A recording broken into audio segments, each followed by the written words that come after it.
ভূমিকম্পের ক্ষয়ক্ষতি মোকাবেলায় রাজধানীর ঝুঁকিপূর্ণ ভবনগুলো চিহ্নিত করার কাজ করছে রাজুক। সংস্থাটির চেয়ারম্যান ইঞ্জিনিয়ার রিয়াজুল ইসলাম জানিয়েছেন, এ পর্যন্ত ৩০০টি ক্ষতিগ্রস্ত এবং ঝুঁকিপূর্ণ ভবন চিহ্নিত করা হয়েছে। ঝুঁকিপূর্ণ ভবনে সাইনবোর্ড ঝুলিয়ে দেওয়া হয়েছে জানিয়েছেন তিনি। ঢাকা যেসব বিল্ডিং সংস্কার করা প্রয়োজন সেসব চিহ্নিত করার কাজ চলছে বলেও জানান তিনি। রাজুক চেয়ারম্যান আরও বলেন, নতুন ভবন করতে হলে ভূমিকম্প নিরোধী প্ল্যান এখন থেকে রাজুকের কাছে জমা দিতে হবে। এ সময় পরিবেশ ও বন উপদেষ্টা সৈয়দা রিজওয়ানা হাসান জানান, ভূমিকম্পের ঝুঁকি মোকাবেলায় দেশি বিদেশি বিশেষজ্ঞদের সাথে আগামীকাল বৈঠকে বসছে সরকার।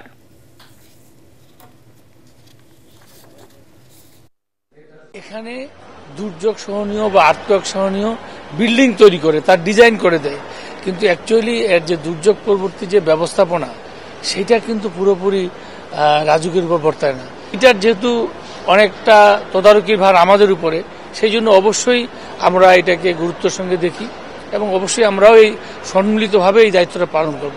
ভূমিকম্প তো আপনি আগে থেকে বলতে পারবেন না যে কখন হবে, কিন্তু যেহেতু আপনি জেনে গেলেন যে আপনার ফল্ট লাইন আছে, আপনি জেনে গেলেন যে ফল্ট লাইনগুলোতে শক্তি সঞ্চার হচ্ছে অনেক বছর যাবৎ, জেনে গেলেন যে এটা একটা বাস্তবতা, আপনি এটার মুখোমুখি এখন দাঁড়িয়ে আছেন। কাজে এখন আমাকে প্রিভেন্টিভ এবং রেসপন্সিভ দুইটা মেজার নিয়ে কথা বলতে হবে এবং প্রধান উপদেষ্টা মহোদয় নিজে এই বিষয়ে কথা বলছেন। এবং আমরা যারা, যেমন ধরেন রাজুক, কালকে রাজুকের একটা সভা আছে যেখানে বিশেষজ্ঞ পর্যায়ে লোকদেরকে ডাকা হচ্ছে। সরকারের চিন্তা ভাবনাটা শুরু হয়েছে, খুব দ্রুততার সাথেই আমরা আশা করি কয়েকটা সিদ্ধান্ত নিয়ে আমরা কাজে করব।